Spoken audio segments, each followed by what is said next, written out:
Okay, all right, yeah. So I think we can just get started. And I think first, let me just briefly introduce myself and also about this webinar and also the event. Yeah, so my name is Dennis. So I think a lot of our parents and students have known me already. So I'm now in charge of the high school courses at Think Academy. And also for me, myself, I'm the teacher at Think Academy, about mainly just teaching high school math and also math competitions.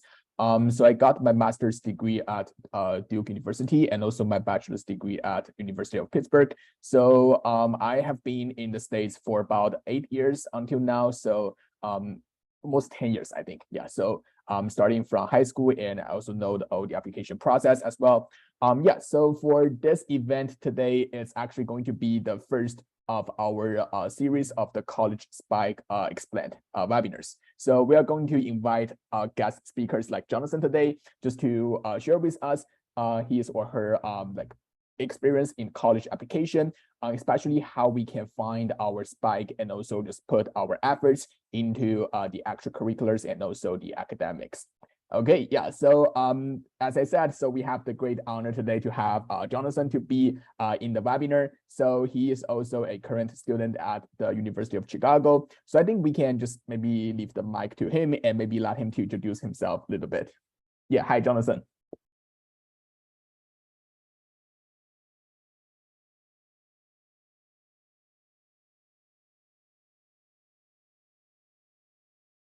Hi, John. Can you hear us? Hi. Oh, yeah, but let me just give you a co-host. Yeah, my bad. So give me 1 sec.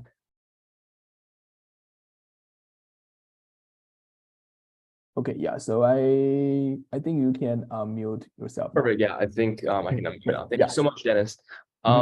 Yeah, everyone, sorry about the technical difficulties. I'll just go over some brief introductions about myself first. So my name is Jonathan Nye. I am a third year at the University of Chicago. I study computer science and economics. And outside of school, I'm involved in a lot of quantitative finance clubs, economics clubs, and debate at the University of Chicago. So what we have here for the slides today, this is kind of just my background for high school. So there's awards and honors that I've applied to universities with, and these are the awards and honors that I've listed on my Common App application. There's also the activity section, and this is just talking about a couple of the activities that I did in high school. So maybe I'll just start off by giving a brief overview of what these awards and activities look like. I'll start from the activities section because I think that a lot of the awards are from the activities. And I'll kind of maybe go through each thing really briefly for now, and just talk about what I did and what sort of experience I had in high school. So starting off, I did a lot of acting. I did this in school and certifications from colleges in London. So this is just online arts exams almost. You could take these exams in person once, and the majority of the curriculum is online, and you get an actual diploma from an arts college in London. So that was a really cool experience for me. And in doing acting, I got a lot of different rewards. I put all my diplomas that I've gotten from acting there, all the plays that I've attended, and it's just an activity that really showed a lot of commitment, right? I also did school economics clubs, and this was a bi-weekly meeting where we would lecture about economics competitions in focus to prepare our school teams for college quiz bowl economic competitions. And I'll talk more about what these competitions look like later in the webinar, so don't be too confused if you don't necessarily know what economics clubs are like. Next, I also did Gavel Club and Leo Club. So this is more about the fundraising side of things and doing service work. For Gavel Club, I was teaching other high school students that were maybe younger than me how to do speech and debate and how to talk about certain topics. We would have weekly meetings and I would critique their speeches that they present. We also did Leo Club. This was just a fundraising club in high school. And I ran the president of the club. I was really happy. It was doing a lot of networking and reaching out to potential charity partners and starting fundraising events. Apart from that, there's also debate and model UN. We'll talk more about this later too, about what this really looks like. But that was something for me that I thought really helped me shine on my application process. And it helped me get the necessary skills to communicate with people properly and be able to write my college applications a lot better as well. And lastly, I was also a badminton coach for a very long time. And that's something that I've committed to since my middle school career. So yeah, I think we can maybe quickly move on now.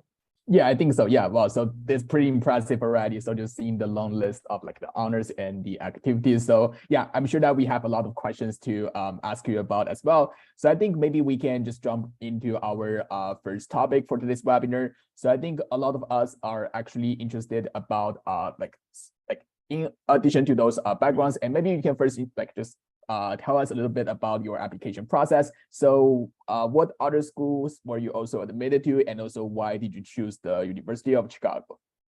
Yeah, of course. So I actually ED2 to the University of Chicago. I don't know how familiar the audience is with like the college application process overall, but ED is basically early decision. It means it's a binding agreement. And so if the college accepts you under an early decision agreement, you have to withdraw your applications from all the other schools at the time, and you're like bound to attend this university pretty much, right? And so some of the colleges that I heard back from before my ED decision was released were King's College London, Cornell, UWash, U of California, San Diego, Santa Barbara, but a lot of the other big schools I had to withdraw my applications from. And so we don't really have the fun of sharing about all the schools that I could have gotten into. Yeah, but it's okay. Yeah, I think I also looked at some stats about the admission in the University of Chicago. So I have to say that the early decision is actually quite a good decision you made. Because for each year, the school only admitted about a little bit more than 2,000 students, and actually for those who decided to attend the school is about 2,000 each year. So I would say that early decision definitely helps you a lot, right, in the application process.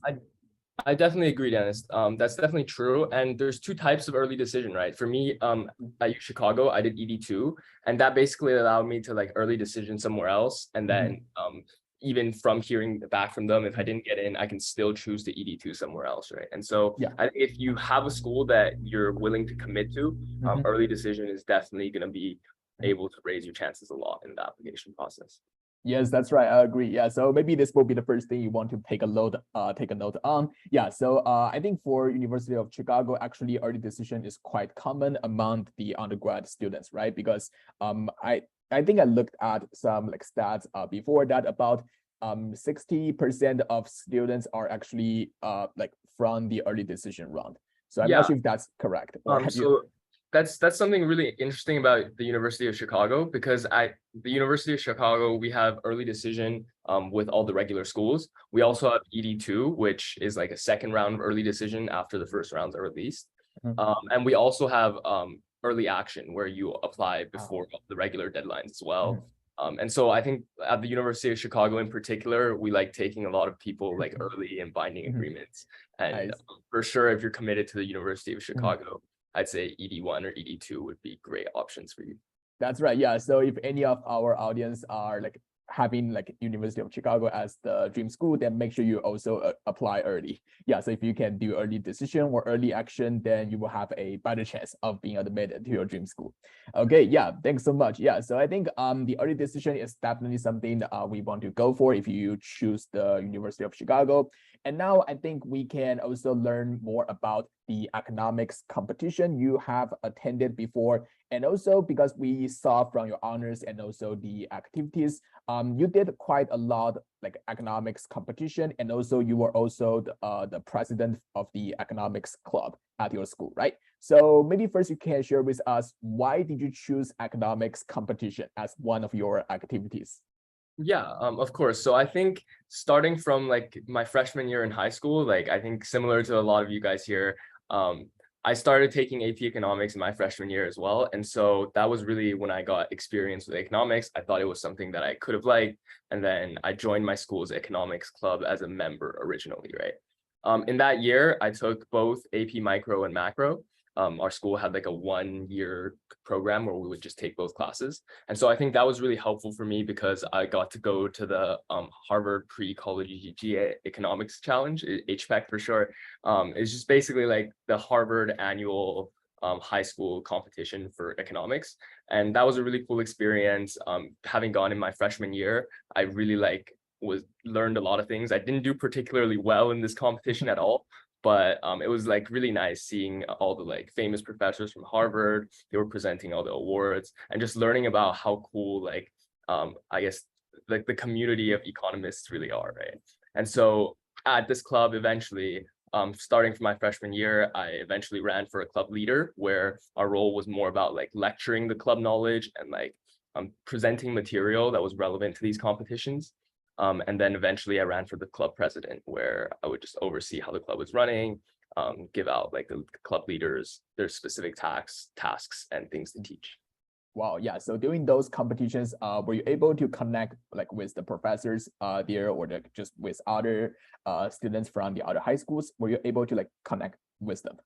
Yeah, I think so. For a really big part, especially with the professors, like I think it definitely, you don't get much time to connect, but you definitely can get a photo. They'll talk to you a lot about economics, and it's just a great experience overall. I also think that like just being in schools, clubs, and etc., it gives you like a lot of you start fostering more relationships with your school teachers as well. And so I think that's definitely something that's good, especially when you're considering that these are the teachers who are going to be teaching you for another 3-4 years and might end up writing your reference letters in the future too. Yeah, that sounds good. Yeah, so I actually have a question for our audience. So have you heard about this competition before? So the Harvard Pre-Collegiate Economics Challenge. If you have heard about this, you can type yes in the chat. Or maybe you haven't heard about this, you can also type no. Just want to do a quick survey. Okay, yeah, so I think this one is not, first of all, I'm not saying that this one is not popular, because I think in the field of economics, this one is actually one of the top economics competition. You can actually attend it. That's right. Yeah. So I also have done some research for our audience, because I know this might not be that familiar with them. So I just did a little bit research. Yeah. So this competition, and also John, you can correct me if I'm wrong. So I just like gathered all this information online and also from the other forums. It's great. So, yes, of course. Yeah. So first of all, this event, I believe, is still in person or also virtual, at least for next year as well. So you can either attend this like in person at Harvard, or you can just like go for the competition virtually. So I think the formats doesn't matter. So you can choose either one of those, and you can still get the just the same recognition from those formats. And then you can also compete individually, or you can do team competitions. So I think the team is made up with 1 to 4 students. For each team, they would recommend like having at least 3 students, because it's more like a quiz bowl format, right? So the more students you get, the higher chance you can get some awards from this competition. And also it happens in April every year, and also it's based on the AP economics curriculum. Yes, I think it's just written on their website. So they would test all the knowledge at the advanced placement, micro and also macroeconomics levels. Yeah, that's great, Dennis. Just maybe like adding on a couple more things about the general format. So the HPEC is really hosted by the college's undergraduate economics association, and like most big colleges in economics have competitions like these.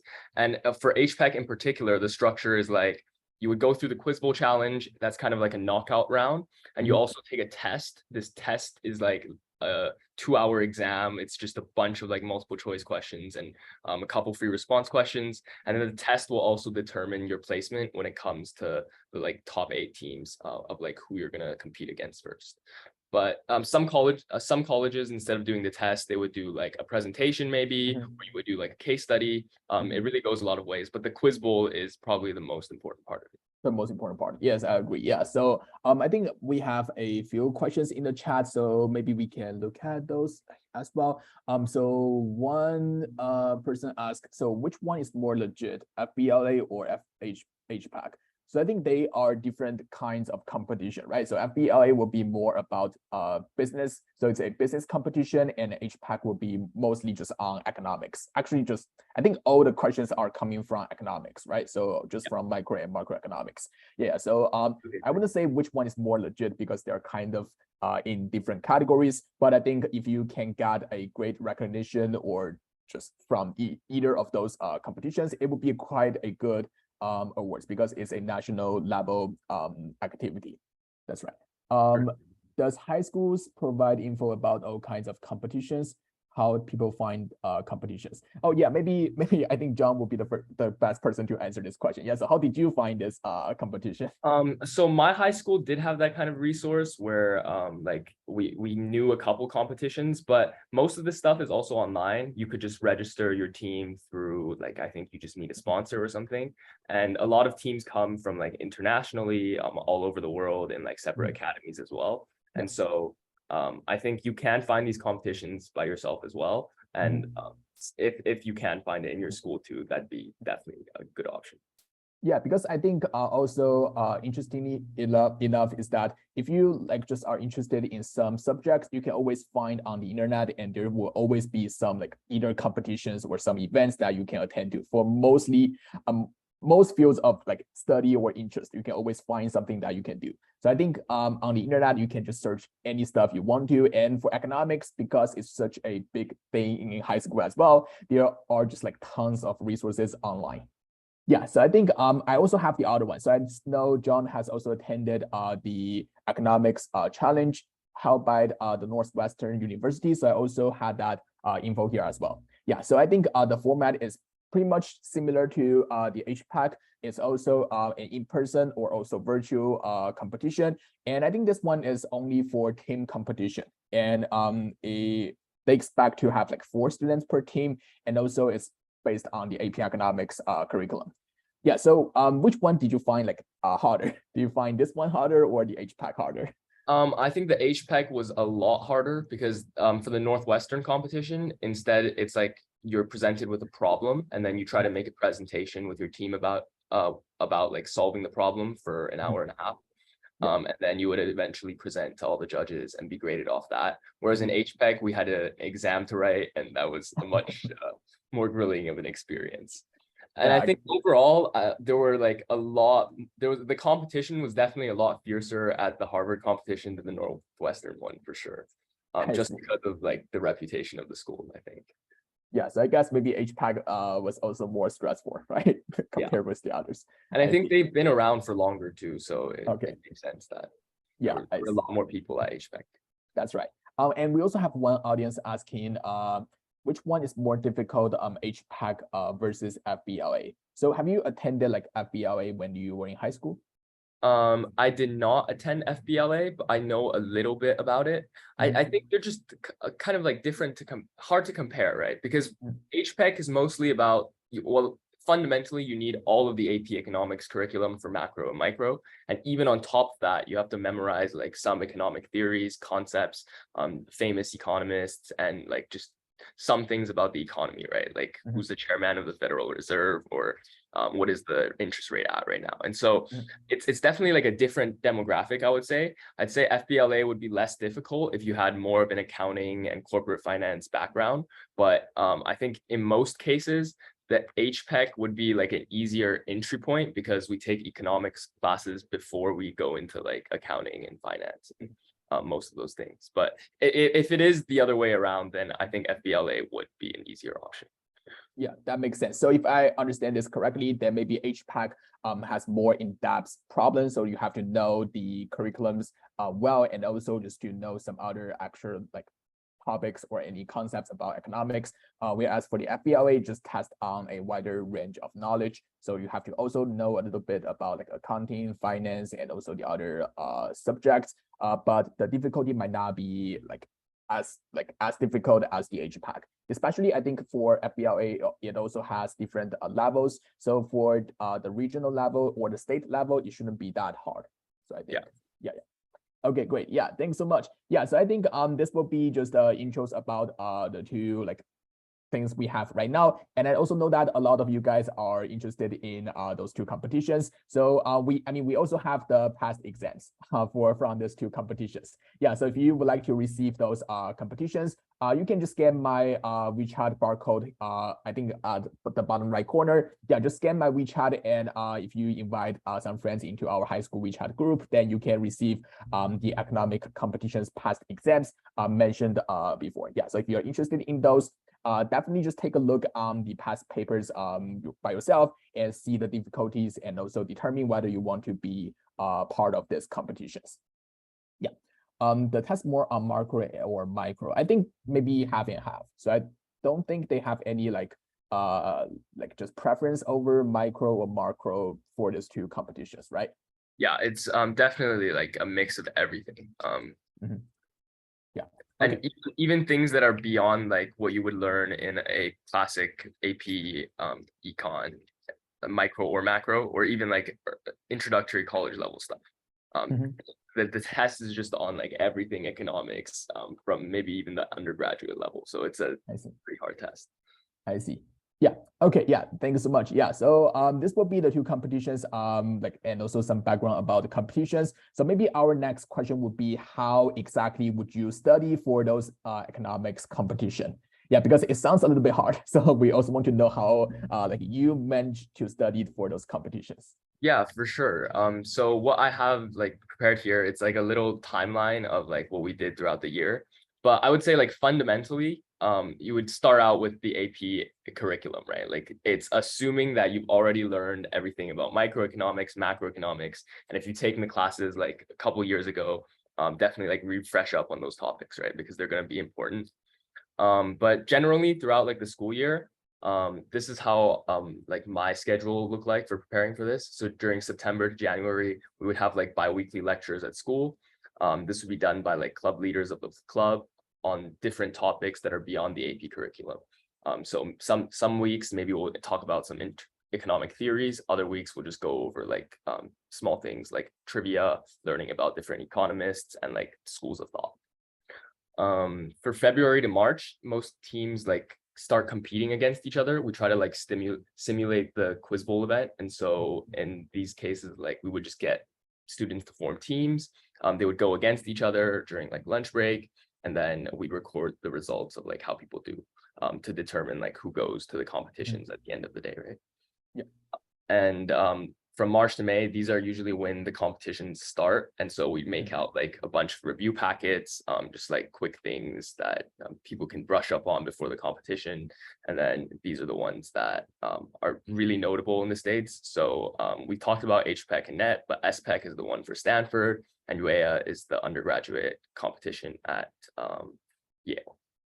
Okay, I see. Yeah, so basically you want to leave some time before the competition and just to do some like real practice problems and just also to simulate the quiz bowl. And then that will give you some real practice on the competition. And also you can maybe decide on which one to actually go to the competition, because I'm sure that not everyone can attend that competition. Yeah, I think maybe just to like talk a little bit more about the quiz bowl event as well. It's really like a team, like it's a team on team type of situation. Everybody has a buzzer in their hand, and whoever buzzes first has to answer the question, right? And so a lot of the times, if you buzz before the question is even done reading, which is like people do this at the actual competitions, and like in those circumstances, only you can answer, not even the rest of your team. But if the question is read, then you have some time to discuss with your team and then try to like figure out a solution.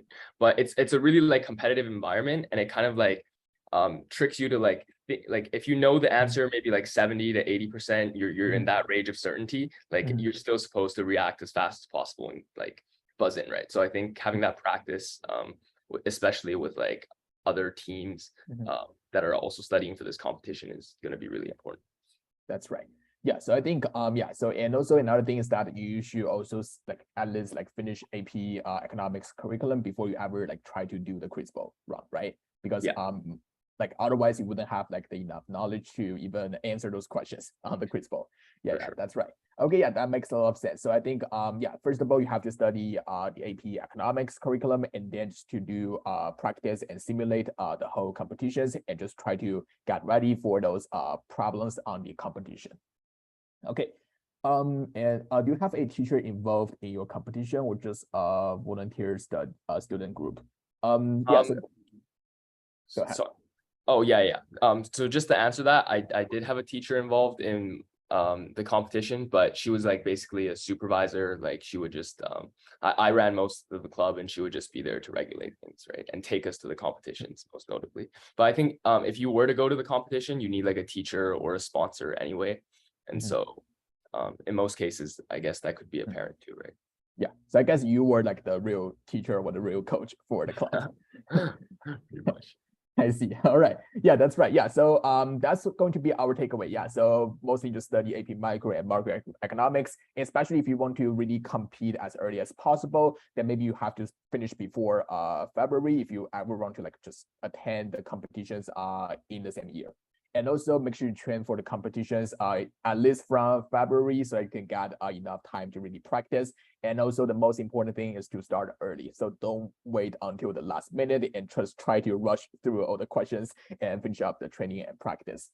Okay, yeah, thanks so much. So I think that's going to be some great takeaways, especially for those who are interested in the competitions. So I think another question is also about your experience in debating, because I also know that you have done a lot of debating, and because those are like the individual competitions, you also had quite a good amount of like recognitions and awards from debating. So maybe first question would be, does economics also help you like in any ways about debating?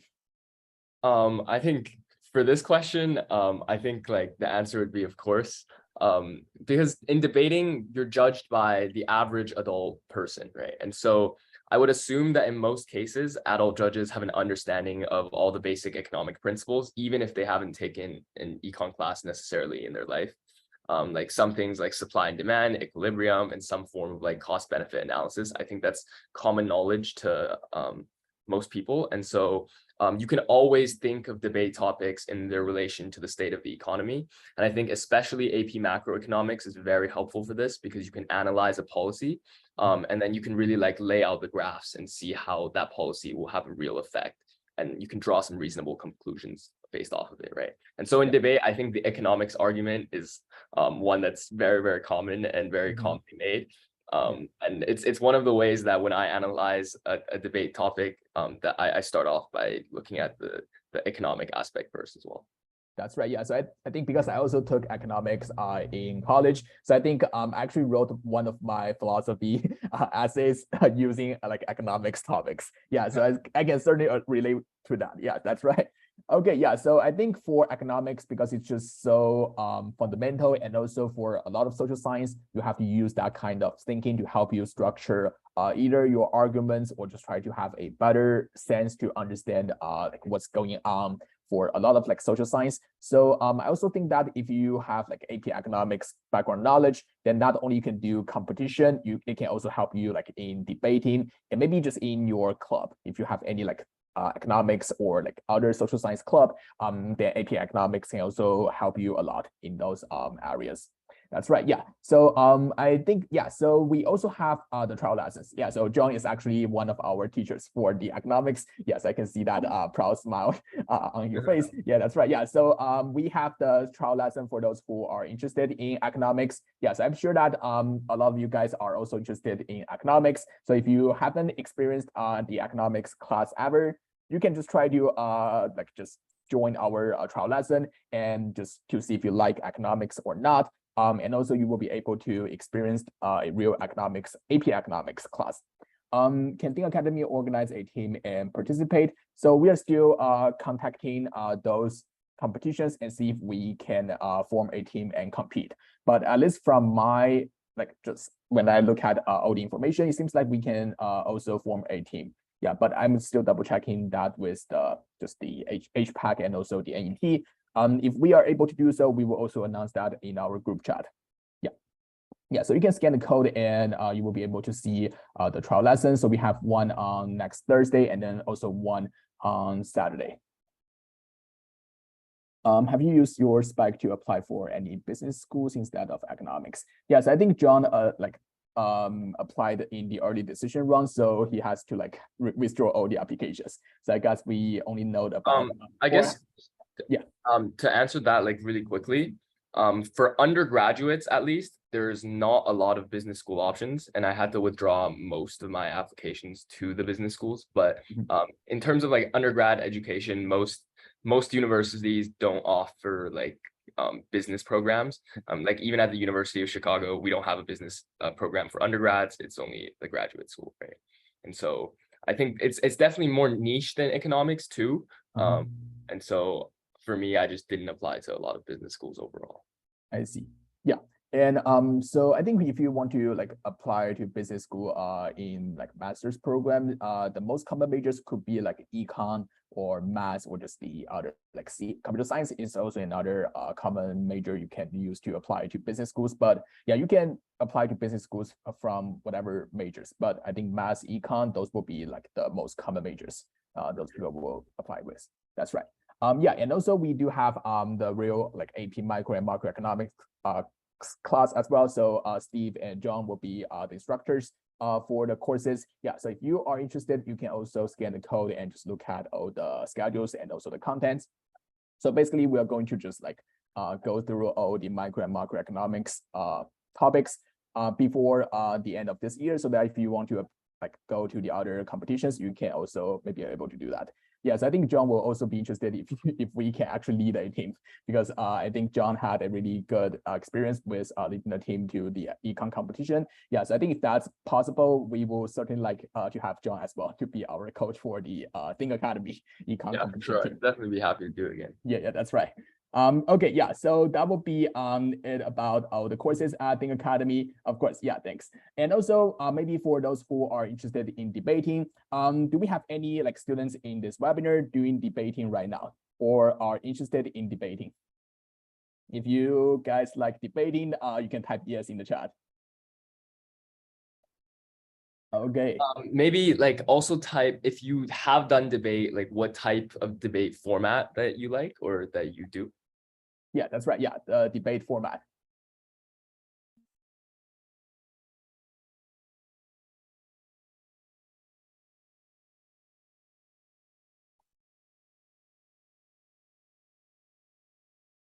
Nice. I see a lot of public forum, Lincoln Douglas policy. It's great stuff. Yeah. So I also can feel like we have someone who is just looking at all these responses and just wondering if we can also start debating, if that's too late, or how can I ever start like doing debating? So maybe you can also share some with us as well. So the first question would be, can I start debating like since even high school and still maybe win some award?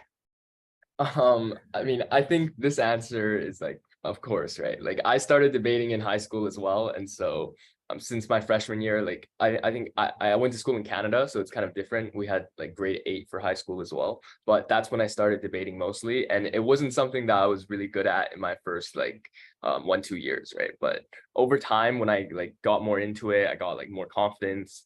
We're better able to like formulate speeches and such. I think I got a lot better at debate. And I think one of the best things about debate is that you still have a lot of time, right? There's competitions like every year, and debate's probably one of the most like common high school activities. So there's really a lot of competitions and opportunities for you out there.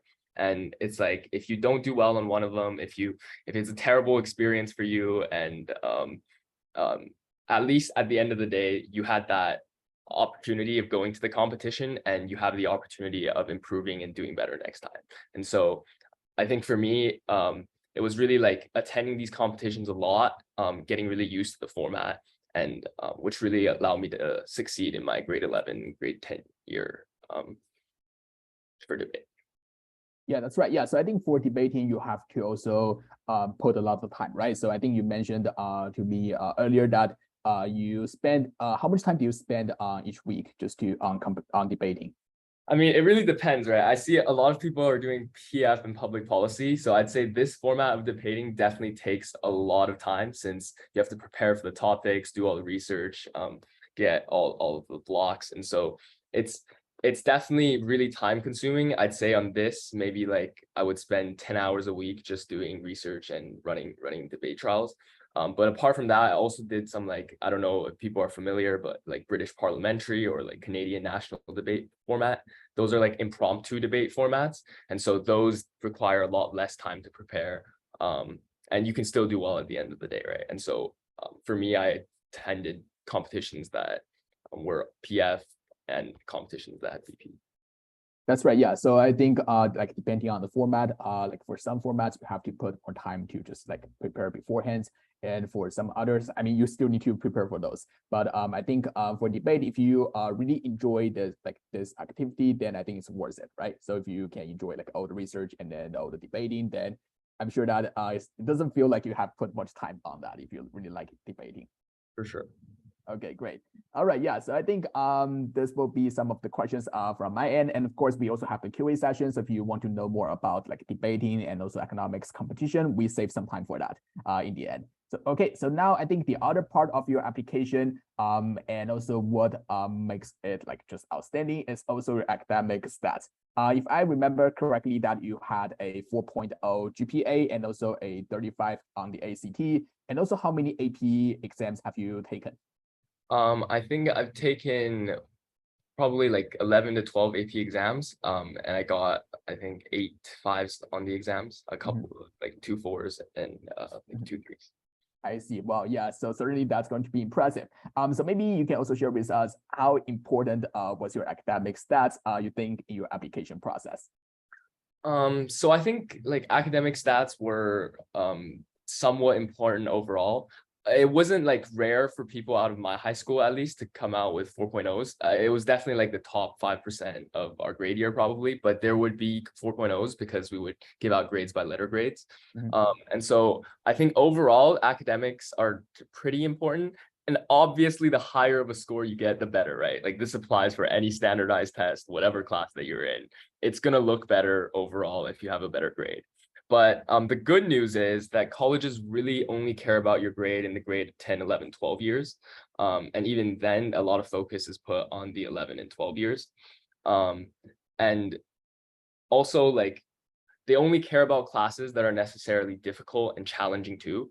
Like if you're taking a neuroscience class or just something that's obscenely hard, right? They're not going to be too concerned about it if you got a bad grade in that particular class and etc. It's looking at your academics as an overall picture rather than just seeing your grade, because we also, like in Canada, a lot of colleges are more grade centric, and so they look really just at how you perform overall. But like you could fully just not take AP classes, do a lot better on your in terms of your GPA. But at the end of the day, like that differs from US colleges because they really care about the content that you have and like what knowledge and how you really pushed yourself in your high school experience as well.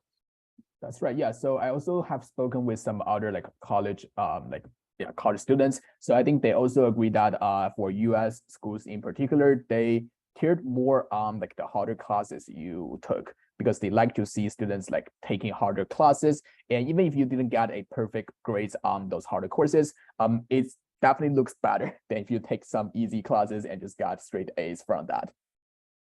I think so, for sure. Okay, great. And also I think the good news is that if you didn't get a good grades in your freshman year, it's okay, because I think one of the other like arguments is that also in freshman year, you cannot take like some super hard classes anyways. So if you didn't get a good grade, it's fine. But the most important thing is that you try to take some harder classes in your sophomore and also junior year and try to improve your grades on that. For sure. Okay, sure. Yeah. And of course, we are not saying that you shouldn't care about your grades in your freshman year. You should still try hard and study for those. Just don't feel bad if you didn't get a good grade at the beginning of years. In which grade did you take AP economics and any AP calculus? Yeah, so I think I said this earlier. I took AP macro and micro in my grade 8 year. That was also the year that I started learning about like AP calculus AB. But I took the BC exam in my grade 9 year, the year after. Yeah. Okay, great. Yeah, and also maybe some of the other questions would be, how did you maintain a high GPA and also take just so many AP classes? So I think for me, I took like almost all the AP classes offered at my high school. I think a lot of the AP classes were challenging, but they were also like interesting to me. And because you get like very field specific knowledge and stuff that's rigorous, but it's also like cool material for me to study with. And so when it did come to like exam season, I would be studying really hard and like all the time when exam season comes around in mid-April, right? But just overall, like I would just say, it's just finding a good work-life balance, right? Like finding activities that you'd enjoy outside of school. So for me, that was like basketball, badminton, and acting. Like doing those things in my free time. And then when I'm like not involved in my extracurriculars, like taking the time to study the material and prepare for tests. Okay, that's right. Yeah. So I think another important takeaway is that we emphasize on a good work-life balance. It's not saying that we shouldn't work hard. We should still work hard, but also you should enjoy your life at the same time. So that means you have to manage your time wisely, and then just don't find any excuse for not working or just try to having too much fun. So it's good to keep a balance and then really tailor on your application, and also that's going to help you eventually. Okay.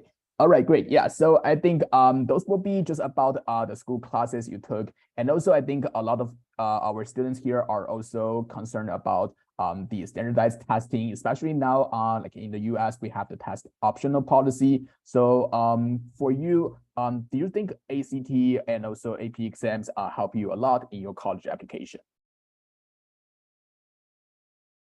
Yeah, so I think for me, good scores of your ACT and AP tests obviously will help, right? But bad scores don't hurt either. When you send your APs to colleges, you can choose certain APs to send and which tests you don't want them to see. And so that just means that doing a bad test isn't going to hurt you overall. In terms of standardized testings, really good news is that most colleges have now dropped their SAT and ACT requirement after COVID. So I've had a lot of like friends in my year who didn't submit their ACT and SAT and got into fairly good colleges as well. And so I think the ACT and SAT portion of it is definitely like loosened, but this necessarily means that they'll put more focus on seeing how you challenge yourself with AP classes and how you challenge yourself overall with other academic activities, right?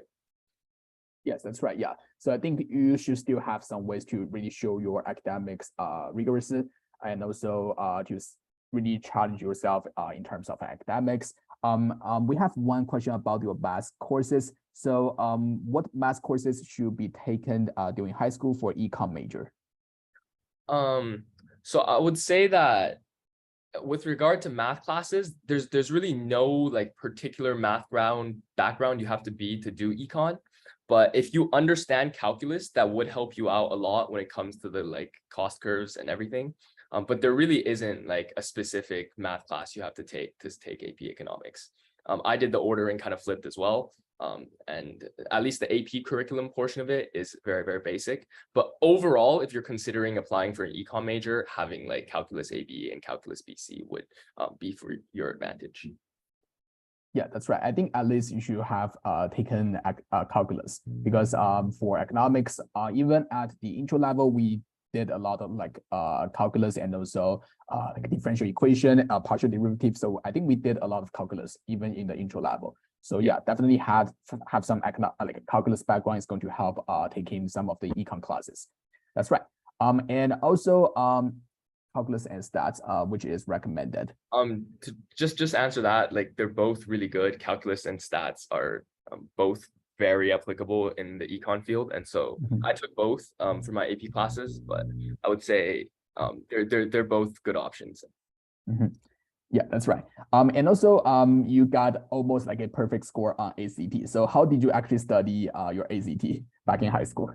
Yeah, so the AC, I mean, studying for the standardized tests is just a lot of like grilling, grinding through a bunch of practice tests and then timing yourself while you're doing them and seeing how well you do at the end, right? And so for me, it was just like going through a bunch of those tests, like setting myself a time limit every time.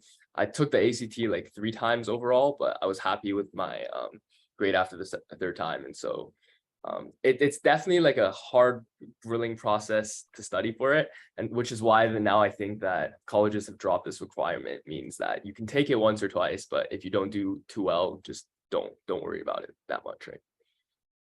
Okay, that's right. And why did you choose ACT over the SAT? Are there any benefits to it? And also it seems as if we getting more and more irrelevant. I wouldn't say more and more irrelevant. I think that like most colleges take the ACT and the SAT and they don't have a preference for either of them.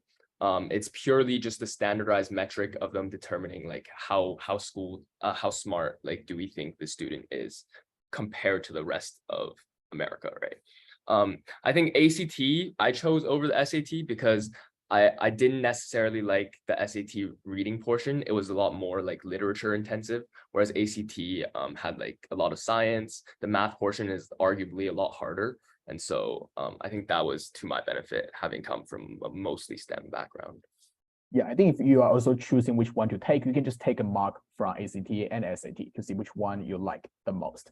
Yeah, because you don't have to study for both exams at the same time. So it's good to just do some simple practice problems and see which one you like the best and which one you can maybe do better on that. And then you can just choose one and then really study for that. I think like colleges don't have any preferences like over one over the other. So you can just really choose the one that you like the most and take that.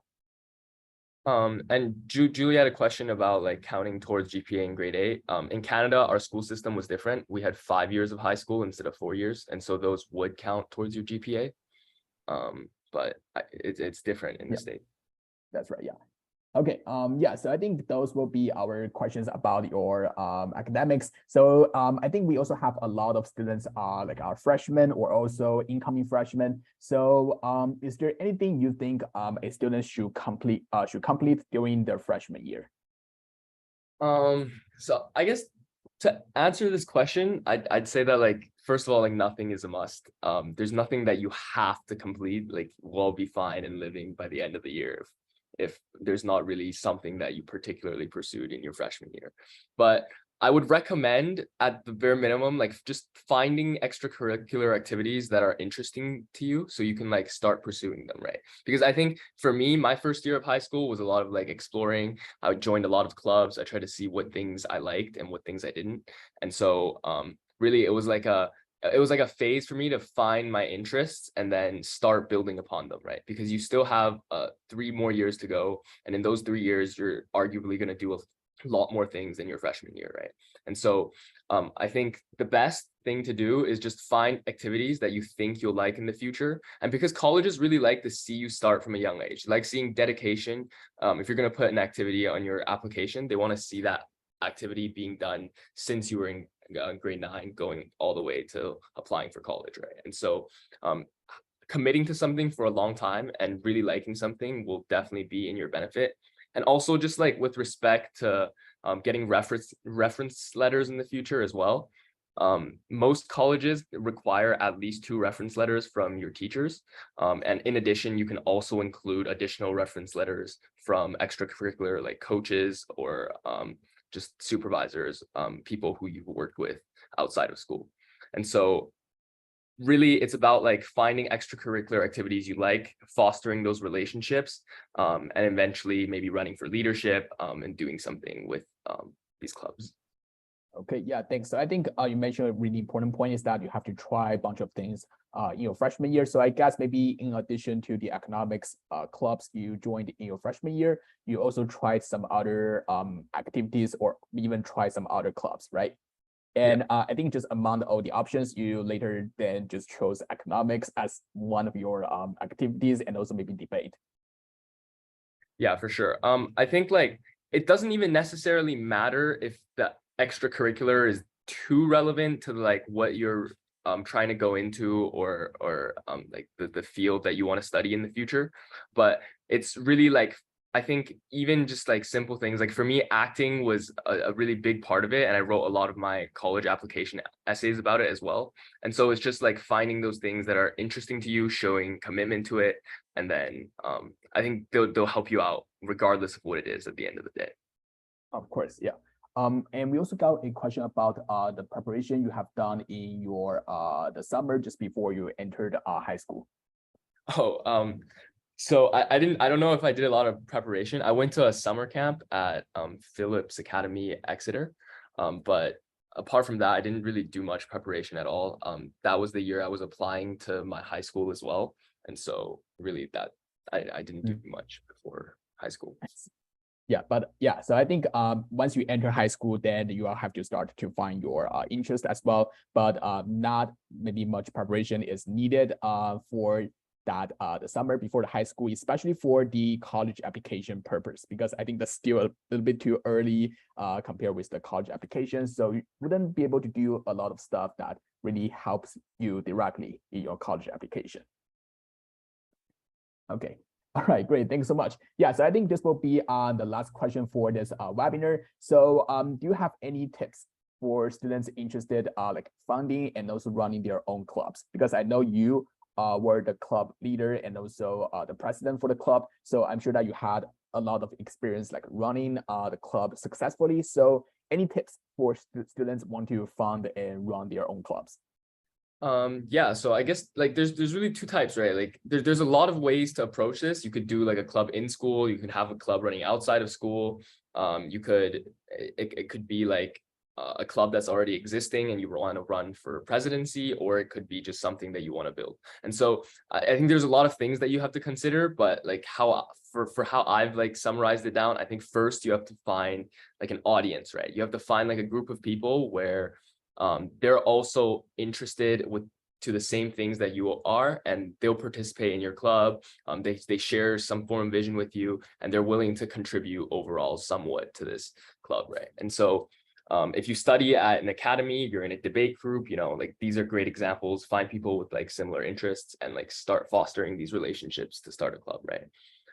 You probably, if you want to do this in school, you'll probably need like a sponsor teacher as well. And so like building those relationships, whether it be like seeing them after class, like participating a lot in class, and just like fostering relationships in activities outside of school is great too. But overall, there's many different ways of running a club. And so you have to really have a clear vision of what your club looks like what the purpose is, what you want it to do, and what we're all gathered every week to participate in, right? And lastly, I think networking is probably the most important thing. It's gaining like recognition for the club, and how like through hosting events, through hosting different things, how do I get my club to be more recognized too?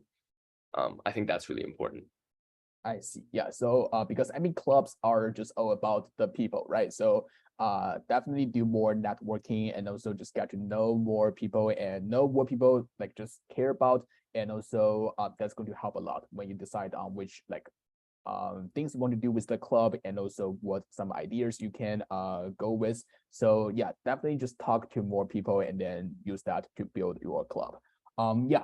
So I think now, since we have some questions in the chat as well, so I think we can now just jump right into maybe the Q&A session. And also before that, we do have the economics class. So if you are interested in that, you can also scan my WeChat code as well. So you can just ask more about the class. But now if you have any questions, you can just type in the chat. And since we have John here today, he is going to answer some questions as well.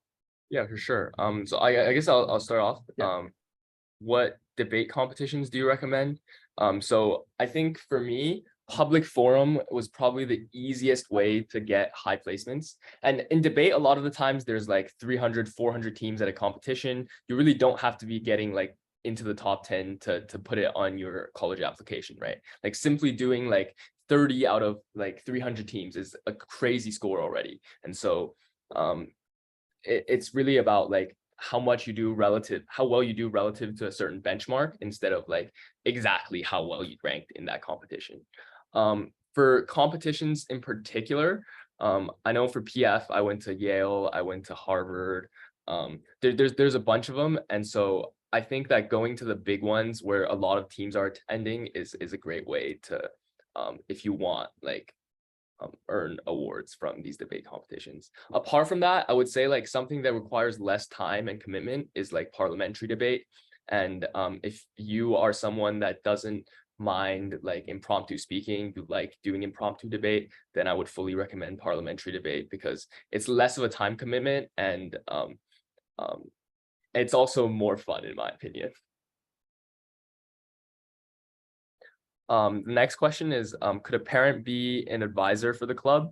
So this is really interesting, because like you can be an advisor for a club, especially if the club is outside of school. But then again, like you have to have a really clear vision of what the club does, why everyone's gathered here today, like what particularly we're talking about. And with respect to the networking aspect, it's your role as an advisor for the club. Like, how are you connecting with maybe if you're going to a competition, connecting with the organizers of this competition to register your team into it, or say an example of if you're hosting a fundraising event, like reaching out to different charities that will be participants in your fundraising event. and to like talk about their charity overall, right? Another question is, did you get into the Tournament of Champions? Unfortunately, I did not get into the Tournament of Champions. I only did PF for probably a year. I did mostly parliamentary debate in high school, but most of my awards that I put on my college application process are PF awards, because I think if you do prepare a lot for PF, if you do put in the work and the hours, it's definitely easier to get a higher placement. Another question is, did you take AP class outside of school? Why did you decide to do it? So I didn't take any AP classes outside of school. I think I did AP research, which was sort of outside of my school, but even then it was like I still had to be present to my teachers, and they would grade me on a specific presentation for the class. And so I didn't do that much myself, but I would say if you're at a school that doesn't really offer a lot of AP classes and a lot of options, especially with respect to the major that you want to work in the future, then AP class outside of school would be a great option. All right. Okay. Yeah. Thanks so much. So I think those will be all the questions we had so far. Yeah, and I think it's also towards the end of the webinar as well. Yeah. So just want to check if we have any questions. Yeah, we have one question about the Model UN. Yeah, so I think that's something I skimmed through, but I didn't really like touch up a lot about it. So I think Model UN is a great thing. It's just conferences, and so like attending these conferences, it's like usually a 2 to 3 day process. I did Model UN for a little bit. I went to a couple conferences, and I think it's good for economics majors, but I think it's a lot more like poli-sci focused. But it's not a bad option to do if you're trying to do economics as well, especially if that's the type of thing that you're interested, like talking about policies. I would do Model UN. Another question is, what grade did you start to take the ACT test? I think this was in my like grade 10 year, probably like over the summer. I think that's when I started preparing for it, and then in September was the first time I took the test. Okay, great. Yeah. So so if you want to enroll in John's trial lesson, of course, let me go back to that slide. Yeah. So I think John just had the first trial lesson this weekend, right? So if you would like to just maybe try the trial lesson, you can scan the code and you can. Of course, yeah, John is the best. Yeah, so I think John is the best in the AP economics field, especially because I think you also coached your own club before, so I'm sure that you know not just the AP economics, but also know all the problems from the like economics competitions. Yeah, I think definitely studying for them for 4 years has got me pretty prepared for these competitions. That's right. Yeah. Yeah. So if you also want to join the trial lesson, you can scan the code and just enroll on our website. Yeah. So to share experience in the class with students. Yeah. Would you mind sharing some of the experience you had in your first trial lesson?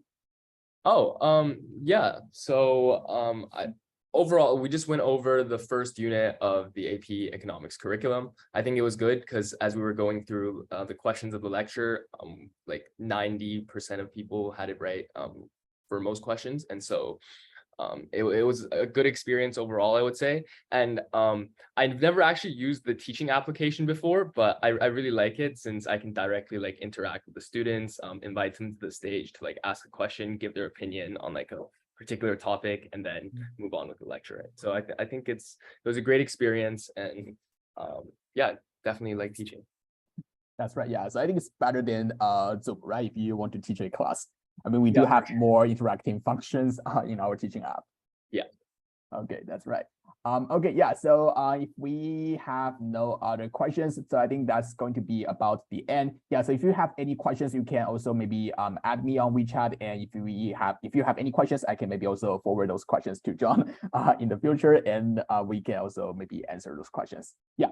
So I think that will be all for the webinar today. So thanks so much, Jonathan, for your great webinar and also sharing your experience. So yeah, so if you want to also join the other webinars in the future, make sure to follow our WeChat groups, and we will send out more like webinars and events in the groups. All right, yeah, thanks so much, Jonathan. Thank you everyone for coming. I hope to see everyone again. Yeah, bye. Bye. See you, Daniel. See you.